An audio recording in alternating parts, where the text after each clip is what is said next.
ஜம்மு காஷ்மீரில் பம்ப்ரா அப்படின்ற இடத்துல வந்து ஒரு போஸ்டர் ஜெய்ஷே முகமதுக்கு ஆதரவாக அந்த போஸ்டரை ஃபாலோ பண்ணும்போது தான் அந்த டாக்டர் மாற்றான். டாக்டரை பிடிக்கும் போது அடுத்த டாக்டர் இப்போ நடந்தது வந்து பிடிச்சிட்டே வர்றாங்க. பிடிச்சிட்டே வரல, மிச்சம் இருக்கிற ஒரு டீமை அடிச்சிச்சு. இப்போ இன்னும் மிச்சம் இருக்குமான்ற டீம்லாம் போய்கிட்டு இருப்பாங்க.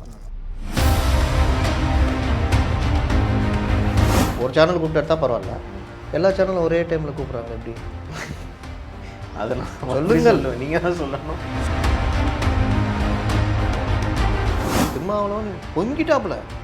பட்டியலின மக்கள், சிறுபான்மை மக்கள், பெண்கள். துப்பாக்கி படம் பார்த்துருக்கீங்களா? ஆமாம். விஜய் ரசிகர் தானே நீங்கள்? பார்த்துருக்கீங்க. வலதுசாரி ஆதரவாளர், அதிமுக, தாவேகா 3 பேரையும் குனிய வச்சு கும்மாங்குத்து தான். பை த பீப்புள் ஊடக நேயர்களுக்கு வணக்கம். இன்று நம் சிறப்பு நேர்காணலில் மூத்த பத்திரிகையாளர் திரு முத்தலிஃப் அவர்களை சந்திக்க இருக்கிறோம். வணக்கம் சார். வணக்கம். 2 நாட்களாக திரு சார்லஸ் மார்ட்டின் அவர்கள் வந்துட்டு ஆதவ் அர்ஜுனா அவர்கள் மேலே பல குற்றச்சாட்டுகளை பல மெயின் ஸ்ட்ரீம் ஊடகங்களில் பேட்டியாக கொடுத்துக்கிட்டு இருக்காரு. எப்படி இது சார்லஸ் வந்து இங்கே எங்கேயாவது கோயிலுக்கு போய் அந்த இடத்துல மைக்கு போட்டு ஆதவ் அர்ஜுனாவை பற்றி கேள்வி கேட்டு அவர் ஏதாவது சொன்னாரா? இல்லை மெயின் ஸ்ட்ரீம் ஊடகங்களில் போய் பேட்டி கொடுத்துக்கிட்டு இருக்கு. இவரே போய் பேட்டி கொடுக்குறாரு. அவங்க கூப்பிட்றாங்க, அவங்க பேட்டி கொடுக்குறாரு. அவங்க எப்படி கூப்பிடுவாங்க? திடீர்னு அவரை கூப்பிட்றாங்க. எல்லா சேனலும் எப்படி ஒரு சேனல் கூப்பிட்டு எடுத்தால் பரவாயில்ல, எல்லா சேனலும் ஒரே டைமில் கூப்பிட்றாங்க. எப்படி? அதெல்லாம் சொல்லுங்கள், நீங்கள் தான் சொல்லணும். நான் என்ன சொல்கிறேன்? பெய்டு நியூஸு ஓப்பனாக சார். அது எப்படி சார் ஒரு கட்சி ஆரம்பிக்க போகிறான்ற தகவல் இருக்குது பாண்டிச்சேரியில். இங்கே ஏன் அவரு அவ்வளோ பெரிய தலைவரா சார்லஸு? ஏங்க, சார்லஸ் மேலாம் எனக்கு மாறுபட்ட கருத்துலாம் கிடையாதுங்க. சார்லஸ் மேலாம் அது கிடையாது. சார்லஸ் என்கிற நபர் ஆதவ் அர்ஜுனாவுக்கு மைத்துனர். ஆமாம், உறவினர்கள். அவர்களுக்குள்ள குடும்ப சண்டை இருக்கலாம், நமக்கு தெரியாது. எல்லா குடும்பத்திலும் இருக்கும். இந்த குடும்பத்தில் கூட இருக்குது. எல்லா குடும்பத்திலும் இருக்கும். ஏன் பயப்படுறீங்க? உண்மைதானே சொல்ல, எல்லா குடும்பத்திலும் இருக்கும். எங்கள் குடும்பத்தில் கூட இருந்தது. அப்போ இதை கூட்டிட்டு வந்து சார்லஸை உட்கார வச்சுக்கிட்டு வண்டியாக திட்டு அப்படின்னு நீ பேட்டி எடுத்துட்டியா அப்படின்னு எல்லாருக்கும் பேட்டி கொடுக்குறாங்க. எல்லா மெயின் ஸ்ட்ரீம் சேனலும் வேறு பொழப்பே இல்லாத மாதிரி ஆதவ் அர்ஜுனாவை திட்ட விட்டு சார்லஸை பேச விட்டு எடுக்கிறது என்ன வகை ஜர்னலிசம்? இல்லை, அங்கே பேசினது எதுவுமே என்ன திடீர்னு அவசியம் இல்லை. அரசியல் விஷயங்கள், அரசியலாக அவர் விமர்சனம் வச்சா ஏற்றுக்கலாம். அவர் வந்துட்டு இது பண்ணுறாரு, அதாங்க நானும் கேட்குறேன். குடும்ப விஷயத்தை வந்து பேசி அதை தான் நானும் கேட்குறேன். யார் அரசியலாக கூட நீங்கள் சார்லஸ் எப்படி கூப்பிட்டு வச்சு கேட்பீங்க? கரெக்டு. ஆதவ் அர்ஜுனா அங்கே பேசினாரு, வாடா தொட்டு பாடுறா சிண்டிப்பார்னு தான் பேசிட்டாரு. அதுக்கு உடனே விமர்சனம் வந்து நம்மளாம் கூட சொன்னோம், அவர் மேடையில் இப்படிலாம் பேசக்கூடாது. திருச்சி சிவா, திருச்சி சூர்யா மாதிரி அப்படி அந்த மாதிரி ட்ரை பண்ணியிருப்பாங்கன்னு நினைக்கிறேன். இல்லை அதை தான் சொல்ல வர்றேன். இந்த மாதிரிலாம் பண்ணாங்க, அவருடைய அரசியலை நம்ம விமர்சனம் பண்ணுறோம், அது ஓகே. ஆதவ் அர்ஜுனாவுக்கு எதிராக ஒரு நரேட்டிவ் செட் பண்ணப்படுதா இல்லையா? ஆமாம். அப்போ ஆதவ் அர்ஜுனாவை திட்டணும், டேமேஜ் பண்ணணும்னா கூப்பிட்றான் அப்படின்னு அவங்க மச்சான். அவருக்கும் என்னென்னா மெயின் ஸ்ட்ரீம் மீடியாவில் தலைமுறையில் நியூஸ் 18 வந்துட்டா பாண்டிச்சேரி யூஸ் ஆகாதா? இன்றைக்கி சார்லஸ்னால் கீழே போகிறோன்னு எவனுக்குமே தெரியாது. இப்போ அந்த மாதிரி பேட்டிலாம் வரும்போது கொஞ்சம் ஆதவ் அர்ஜுனாவை எல்லாருக்கும் தெரியும். அப்போ அப்போ ஆதவ் அர்ஜுனாவை அடிக்கிறேன்ற போர்வையில் நீங்கள் ஒரு நரேட்டிவை செட் பண்ணிடுறீங்களா? மெயின் ஸ்ட்ரீம் மீடியா அதுக்கு துணை போதா? யார் இதை செட் பண்ணுறது? யாரோ செட் பண்ணுவாங்க. சார்லஸை செட் பண்ணுவார், இல்லை சார்லஸை வச்சு வேறு யாராவது செட் பண்ணுவாங்க. அப்போது இந்த நோக்கம் என்ன?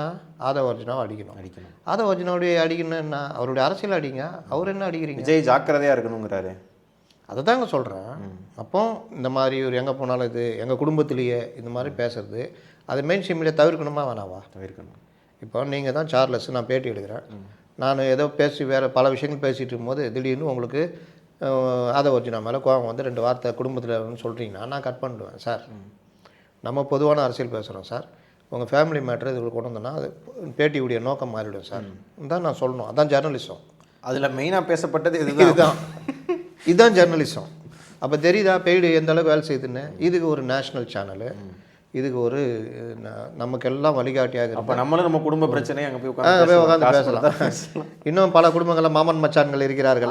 லட்சுமி ராமகிருஷ்ணன் ஒரு ஷோ பண்ணுவாங்களே, அது மாதிரி ஏமா சொல்லுவதெல்லாம் மூஞ்சிலே குத்து ஏமா குத்தி விடாதே, மூஞ்சில குத்துன்னுவாங்க. கிட்டத்தட்ட சொல்லுவதுதான் உண்மை ஷோ மாதிரி தான் சார் இருந்துச்சு. ஏங்க எனக்கு கூட தோணலைங்க, உங்களுக்கு தோணி இருக்குது. உண்மைங்க, சொல்லுவதெல்லாம் உண்மைதான். ஆதவ் அர்ஜுனாவும் போயிருந்தா சொல்லுவாங்க, நடிக்கிறான் சார் அவன் பாருங்க சார், மூஞ்ச பாருங்க சார், அந்த மாதிரி இருக்குது. அதனால இது ஜர்னலிசம் அல்ல. அப்போ இந்த அளவுக்கு கேவலமாக திறந்தாழ்ந்து போய்கிட்டு மெயின் ஸ்ட்ரீம் மீடியாக்கள் பண்ணுறாங்கன்னா ஆதவ அர்ஜுனை நீங்கள் அடிக்கிறதுக்கு 1000 வழி இருக்குது. ஆதவ அர்ஜுனை உங்கள் யாரையோ அடிச்சிட்டான்ற கோபத்தில் தானே இந்த வேலை பண்ணுறீங்க. இப்போ தெரியுதா மெயின் ஸ்ட்ரீம் மீடியாக்கெல்லாம் எதுக்கு துணை போகிறாங்கன்னு? இதுதான் பிரச்சனை. ஒரே டைமில் எல்லாத்துலேயும் வருது. அதே தான். ஒருத்தர் எடுத்துட்டாருன்னா சரி, ஏதோ கூப்பிட்டாரு பேசினார் எடுத்தாருன்னு, அது என்ன ஒரே டைமில் எல்லாரும் கூப்பிட்டு எடுக்கிறீங்க? சட்டை வேறு நீங்கள் சட்டம் வேறு வேறு இருக்கும். இன்னொன்று சொல்கிறேன், நீங்கள் அந்த டிபேட் எடுப்பாங்க பார்த்தீங்களா, கரு ஒன்று தான் இருக்கும், தலைப்பு மட்டும் வேறு வேறு இருக்கும். பார்த்துறீங்களா? தெரியும். அதுதான். அதாவது அதிமுகவுக்கும் தாவேக்காக்கும் கூட்டணி இல்லையான்னு ஒரு கரு இருக்கும். அடுத்த நாள் டிவிகேக்கும் ஏடிஎம்கேக்கும் கூட்டணி இங்கிலீஷ்ல மாற்றி அடுத்த நாள் அன்னைக்கே எல்லாருக்கும் அப்படியே தோணிருக்கும். இந்த சேனலில் இருக்கிறவங்க தோணுதே அந்த சேனலில் இருக்கணும் தோணுது. அது எப்படி தான் தோணிருக்கும். அது கரெக்டாக 8 மணிக்கு மெசேஜ் போயிடும். அது இப்படிதான். இவரை கூப்பிடணும், இவரை உட்கார வைக்கணும். இங்கே யார் அது கூட போயிருதா இவங்கள? ஆமாம் ஆமாம். இங்கே யார் வர்றா? கல்யாண சுந்தரமா? அப்போ இவர் வேணா தாங்க மாட்டார்.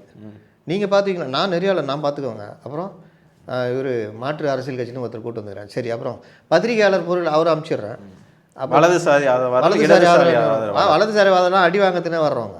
வலதுசாரி ஆதரவாளர், அதிமுக, தாவேகா 3 பேரையும் குனிய வச்சு கும்மாங்குத்து தான். நெறியாளரும் சேர்த்து குத்துவார், பக்குன்னு ஒன்று விடுவார். அதனால் அது தனி. மற்றவங்க எல்லாம் இது. அப்போ இவர் யார் வரா? ஏடிஎம்கேல யார் வரா? கல்யாண சுந்தரம். ஐயோ. ராஜ் சத்யன். ஐயோ. இவங்களாம் மிதிப்பாங்கள்ல. அப்போ மிதி தாங்கி அடி தாங்கி கோவை சத்யன், ராஜ் சத்யன்ட்டேன், கோவை சத்யன். அப்போ இடி தாங்கி அடி தாங்கி மாதிரி நமக்கு ஒரு ஆள் தேவை, அனுப்பிடா அவரை அப்படின்னு. அவரும் இதே தடுமாறுனா மெசேஜ் வந்துடும். உடனே அவர் அப்படி பார்ப்பா. நீங்கள் பாருங்கள், செல்லாம் பார்த்துன்னு இருப்பாங்க. அப்புறம் அது டைம் பார்க்குறதுக்கு இல்லையா சார்? நல்லா சொன்னீங்க. ஏய் என்னையா பண்ணுகிற? அவன் பேசினுக்கிறான், வாய் பார்த்துனுக்கிறா, இந்தா மேட்ரு பேசு, கத்துணும், அவனை பேச கூட கூடாது. அப்படிதான். டாக் பேக்கில் ஃபோன் பேக்கில். அதனால் இன்றைக்கி ஜெர்னலிஸ்டாக அந்த மாதிரி போய்கிட்டு இருக்குது. இவர்களும் என்ன பண்ணுறாங்க, ஏங்க அவங்கள வண்டியாக அவர் திட்டிக்கிறாரு, அதை பற்றி நீங்கள் என்ன நினைக்கிறீங்க? நானும் வண்டியாக திட்டணுமா? திட்டினா நல்லாயிருக்கும். சரி இந்தாக்க வாங்கிக்கோ, அச்சா பூச்சா வச்சுருவாங்க. அங்கே போயிட்டு சார் உங்களை வண்டியாக திட்டினார் அவர், என்ன பண்ணுறீங்க? சரி சார், இன்றைக்கி இப்படி இருக்காங்க. தேர்தல் பக்கத்தில் வரும்போதாவது மாறுவாங்களா ஊடகம்? எப்பயுமே இந்த தேர்தல் பக்கத்தில் வரும்போது ஒரு நியூட்ரலாக மாறும் எல்லா ஊடகங்களும்.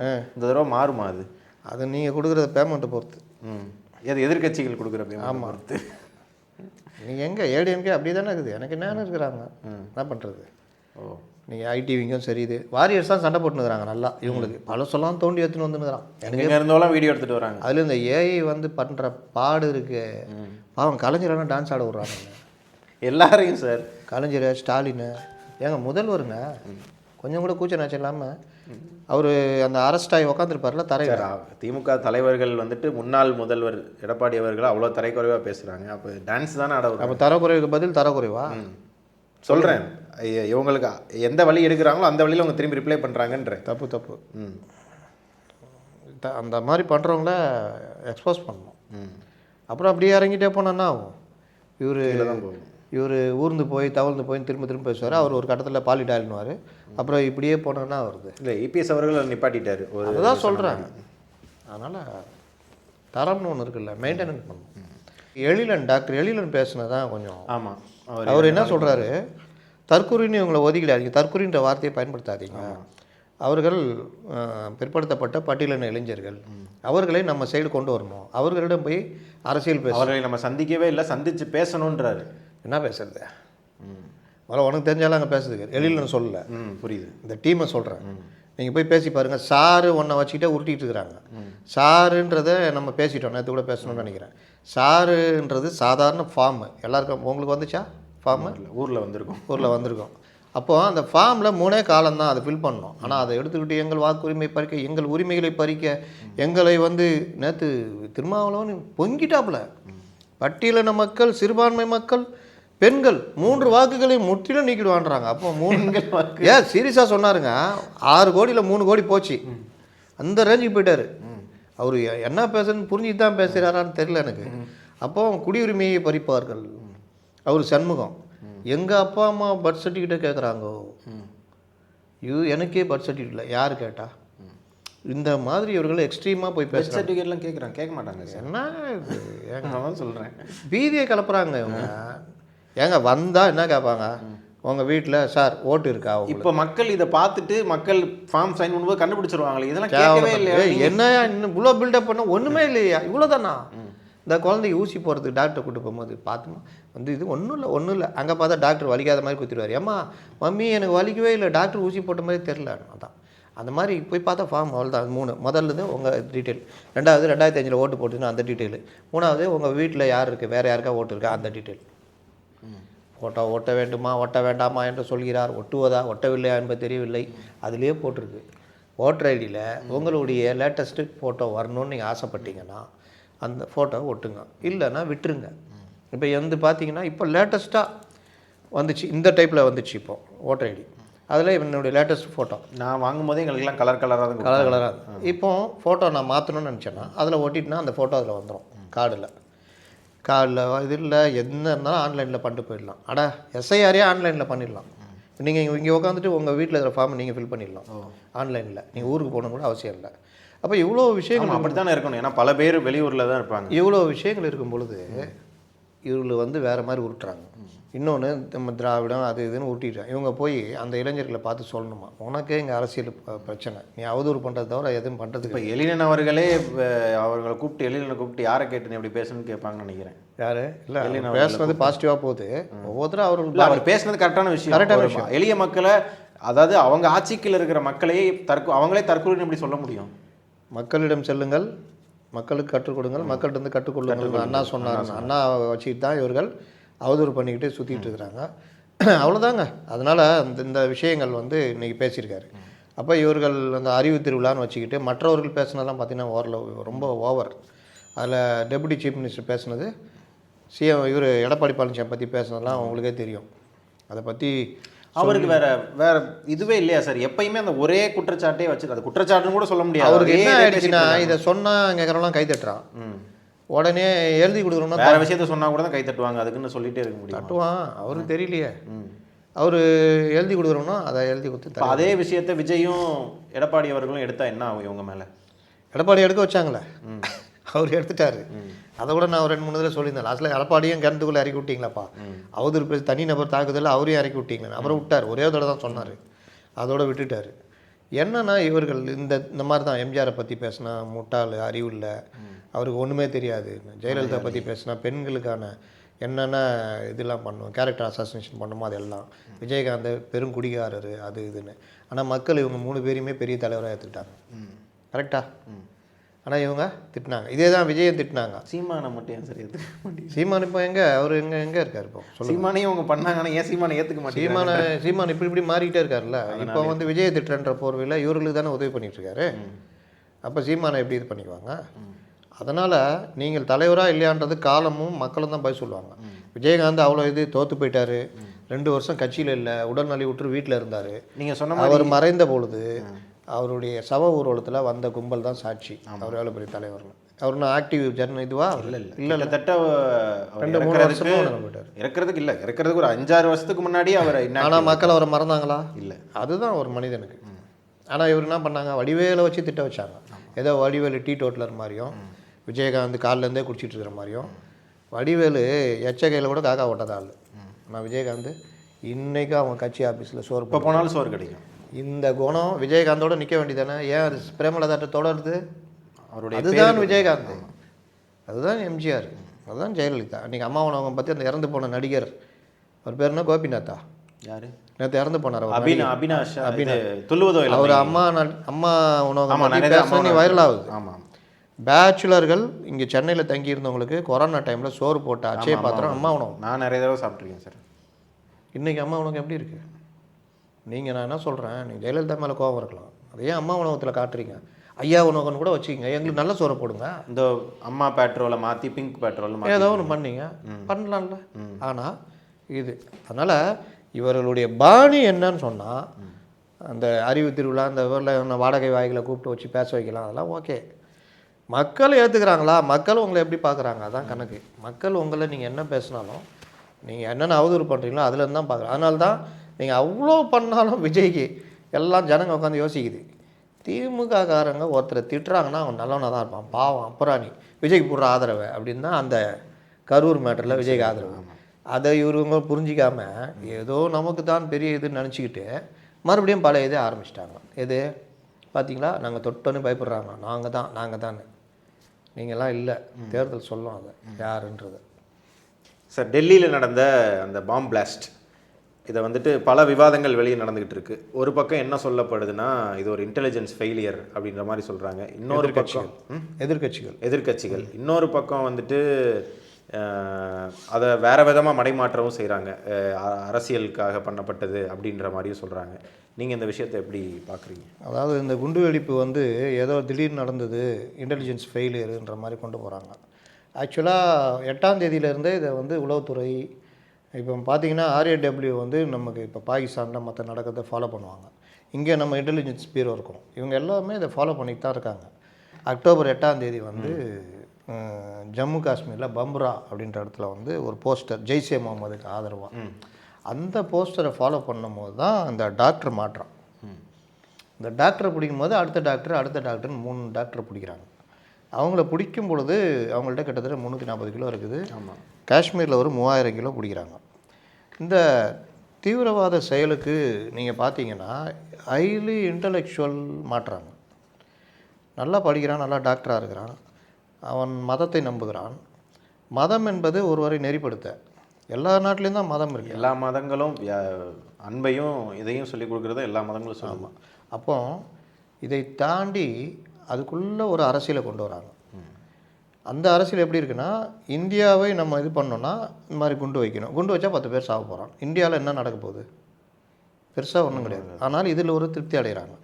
அப்போ இந்த மாதிரி விஷயங்களில் படித்தவர்கள் தீவிர மதப்பற்றாளர்களாக போய் அடுத்தது போகிறாங்க. தீவிர மதப்பற்றாளர்கள் 99% அவர்கள் தொழில் உண்டு, அவர்கள் வாழ்ந்து விட்டுன்னு இருக்காங்க. அதில் இந்த மாதிரி தப்பிய கருப்பாடுகள் மாதிரி இந்த மாதிரி சிலர் இருந்துக்கிட்டு பண்ணுறது வந்து ஒரு பெரும் சமூகத்திற்கே வந்து தலைகுனிவை ஏற்படுத்துகிற ஒரு விஷயம். இதில் அந்த டாக்டர் மாட்டினா பிறகு அந்த ஃபரிதாபாத்தில் ஒரு 3000 கிலோ வெடிமருந்து பொருட்களை பறிமுதல் பண்ணுறாங்க. இதை பண்ணும் பொழுது இவர்கள்ட்ட நடத்துகிற விசாரணையில் ஹரியானாவில் தான் அந்த மீதி டாக்டருக்கு மாட்டுறாங்க. அவங்கள்ட்ட ஒரு 340 கிலோ RDXலாம் பிடிக்கிறாங்க. இதை பிடிச்ச உடனே டக்குன்னு நீங்கள் துப்பாக்கி படம் பார்த்துருக்கீங்களா? ஆமாம், விஜய் ரசிகர் தானே நீங்கள், பார்த்துருக்கீங்க. அப்போ அந்த படத்தில் வந்து எல்லாருமே பார்த்துருப்பாங்க. நீங்கள் ஒரு நேரம் பேச விஜய் ரசிகர் பேசாமல் தான் இருந்தது, அதனால் நான் முடிவுக்கு வந்துட்டேன். அப்போது அதில் பார்த்தீங்கன்னா இப்படியே பிடிச்சிட்டு இருக்கும்போதே பாம் பிளாஸ்ட் பண்ணுவாங்க. பார்த்தீங்கன்னா அந்த மாதிரி பிடிச்ச உடனே என்ன ஆயிடுச்சுன்னா, நீங்கள் அவன் தப்பிச்சு போகிறதுக்கு மீதியை இதை எடுத்துகிட்டு போகலான்னு முடிவு பண்ணானா, என்ன ஜோக்குனா மெட்டீரியல் இருக்குது, அதை ஒரு பாமாக மாற்றுறதுக்கான டெக்னாலஜியோ மற்ற விஷயமோ இவங்கள்ட்ட இல்லை. இல்லை அது தெரிஞ்சவன் இவங்களோட இல்லை. இவங்கள் கொரியர்ஸ், இந்த தீவிரவாத செயலில் ஈடுபடுறவன் ஆக்டிவாக இருக்கிறவன் ஒரு இது, அவன் இன்டலெக்சுவலாக இருப்பான், பாம் செய்ய தெரியும், அவனுக்கு மற்ற வெப்பன் யூஸ் பண்ண தெரியும். இது ஒரு பார்ட்டு. இன்னொரு பார்ட் என்னென்னா ஸ்லீப்பர் செல்லாக இருப்பான். அவன் யாருன்னா பாகிஸ்தானில் போய் நம்ம ஒரு வேலை பண்ணுறோன்னா RAW பாகிஸ்தானில் யூஸ் பண்ணுவாங்க, அது நம்ம RAW யூஸ் பண்ணுற ஸ்லீப்பர் செல். அது மாதிரி அவன் தீவிரவாதத்தை இங்கே பண்ணுறான்னு வச்சுக்கோங்க. உதாரணத்தை சொல்கிறேன், இங்கே இருக்கிற நம்மளாலே அவன் ஸ்லீப்பர் செல்லாக இருப்பான், கவர்மெண்ட்டுக்குள்ளேயே கூட இருப்பாங்க. இது 3வது வகை கொரியர்ஸ் வந்து என்னென்னா, அவர்கள் வெடிமருந்துகளை சாதாரணமாக கொண்டு போகிறது வர்றதுன்னு. அப்போ ஒரு டாக்டர்னா சமுதாயத்தில் மதிப்புமிகு, அவர் ஒரு கார் யூஸ் பண்ணால் போலீஸே பார்த்தா கூட டாக்டர் அதுன்னு. இது மாதிரி பல விஷயங்களில் பயன்படுத்து தான் இது ஒன்று. அப்போது இவர்களில் இந்த மாதிரி பெரிய அளவுலாம் மாட்டுதுன்னா இவர்களுக்கு தகவல் தெரிஞ்சு இதை எங்கேயோ கடத்துறதுக்கு ட்ரை பண்ணுறாங்க. இன்னொன்று ஒருவேளை மாட்டிக்கிட்டோம் ஏதாவது, நீங்கள் பார்த்தீங்கன்னா காலையில் 7 மணிக்கு டெல்லிக்குள்ளே நுழைஞ்சிருக்காங்க. அந்த காரு நடுவில் ஒரு இடத்துல பார்க்கிங் பண்ணிட்டு வெயிட் பண்ணியிருக்காங்க. ஏன்னா ஈவினிங் மேலே அந்த பார்டரை கடந்து நம்ம ஜம்மு காஷ்மீர் போயிடலான்னு. இதில் நடுவில் ஏதோ பிரச்சனை வந்து ஒரு கட்டத்தில் காரை வெடிக்க வச்சுருக்காங்க. அது கூட வெடிமருந்து வச்சு கிடையாது, அந்த அமோனியம் நைட்ரேட் அந்த வாயுவை நிரப்பி அதை பெட்ரோல் இதோட கனெக்ட் பண்ணால் மாட்டிக்கிட்டோம், ஏதாவது ஒன்று டக்குன்னு பண்ணிடணுன்ட்டு பண்ணிட்டாங்க. இது இந்த மேட்ரு வந்து ஒரு பெரிய ஒரு இதாக மாட்டியிருக்குது. இதில் இவர்களை பற்றி இந்த டாக்டரு இதுக்கு பிறகு விசாரணையில் ஒரு பெண் டாக்டரு, அவங்கள பிடிச்சா ஜெய்ஷே முகமதுடைய மகளிர் அணி எங்கெங்கெல்லாம் இருக்குது பாருங்கள், எல்லா இடத்துலையும் இருக்குது. இங்கே இருக்குது மகளிர் அணி, அங்கே மகளிர் அணியில் அவங்க ஒரு பொறுப்பில் இந்த மாதிரிலாம் ஏமா இங்கெங்கேயா வாங்கியிருக்கலாம்ல, எவ்வளோ கட்சி இருக்குது, போயும் ஜெய்ஷே முகமதாக கிடச்சிது. இப்போ அந்த இதெல்லாம் பண்ணி இதுலேருந்து 2 பேர் கிளம்பி துருக்கியெலாம் போயிட்டு வந்திருக்காங்க. துருக்கி என்னென்னா பாகிஸ்தானுக்கு டைரெக்டாக போக முடியாது, ஏதாவது ஒரு அசைன்மெண்ட்டு இந்த மாதிரிலாம். ஜெய்ஷே முகமது லீடர்ஸை பார்க்கணும் அப்படின்னா, ஜெய்ஷே முகமது யாருன்னு முதல்ல ஓரளவுக்கு வாசகர்களுக்கு சொல்லிடுறேன். என்னென்னா 2001 பார்லிமெண்ட்டு குண்டு வெடி படிச்சதில்ல, ஆமாம். அதில் பெரிய இது வந்து இந்த டீம் தான், அசாத் மசூர். இப்போ ஆப்ரேஷன் சிந்தூரில் அவங்க தம்பியோ அண்ணனோ யாரோ ஒருத்தனை காலி பண்ணாங்க.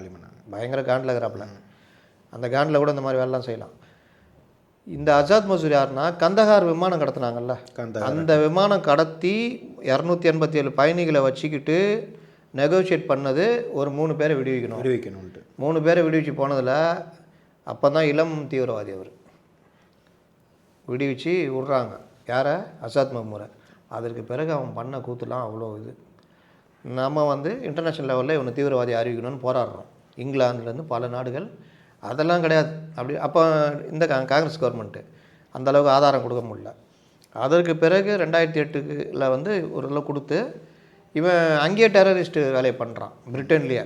தனக்கு வந்து அதனை தெரியும். ஐயோ இவன் வந்து இதுங்கன்னொன்னே இன்டர்நேஷ்னல் டெரரிஸ்ட்டாக அவனை அறிவிக்கிறாங்க. இன்டர்நேஷ்னல் டெரரிஸ்ட்டுக்கு ஆதரவு கொடுத்து இந்த வேலைலாம் பண்ணுதுன்ட்டு பாகிஸ்தானை கிரே லிஸ்ட்டில் கொண்டு வராங்க. அது FATFன்னு ஒரு அமைப்பு இருக்குது, உலக நாடுகள் முழுசுமே. தீவிரவாத செயல்களில் ஒரு நாடு ஈடுபடுதுன்னா அந்த FATF வந்து அவர்களுக்கு கிரே லிஸ்ட்டு பிளாக் லிஸ்ட்னு வச்சுருவாங்க. கிரே லிஸ்ட்டு வச்சுட்டா அண்ணன் தண்ணி போடவும் கூடாது, ஊரை விட்டு தள்ளி வைக்கிற மாதிரி பெரிய சிக்கல். ஆமாம், அந்த மாதிரி கிரே லிஸ்ட்டில் பாகிஸ்தானை வச்சுருந்தாங்க. பொருளாதார தடை கிட்டத்தட்ட அதுதான் பொருளாதார தடை தான். அதில் 2 பொருளாதார தடை மட்டும் இல்லை, IMF உலக வங்கி எங்கேயும் கடன் வாங்க எதுவுமே பண்ண முடியாது. அப்போ பாகிஸ்தான் 2008 2 வருஷம் 3 வருஷம் அப்புறம் இந்தியாட்டெலாம் பேசி அது நீக்கினாங்க. அதுக்கப்புறம் தான் இந்த பகல்காம் திரும்பி கிரே லிஸ்ட்டுக்கு இது இல்லை ட்ரை பண்ணுறாங்க, இன்ன வரைக்கும் வரல கிரே லிஸ்ட்டு. இந்த மாதிரி இதில் இந்த அசாத் மசூர் டீம் இதெல்லாம் பண்ணுச்சுன்னு நம்ம பார்க்குறோம். இப்போ இவர்கள் ஜெய்ஷே முகமதில் இருக்குது அதே டீமில் தான் இந்த லேடி டாக்டர் இருக்குது. இவர்கள் சந்திக்கணும்னா இப்போ எங்கள் துருக்கி நீங்கள் பாருங்கள், நம்ம ஆப்ரேஷன் சிந்தூர் அடிக்கும் பொழுது பாகிஸ்தானுக்கு சப்போர்ட் பண்ண ஒரே நாடு துருக்கி தான். அமாஸ் தலைவர்கள்லாம் வந்து ஒரு மீட்டிங் போட்டாங்க, ஞாபகம் இருக்கா?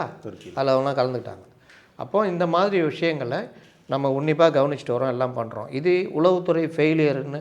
நீங்கள் பகல்காம் தாக்குதல் உளவுத்துறை ஃபெயிலியர்.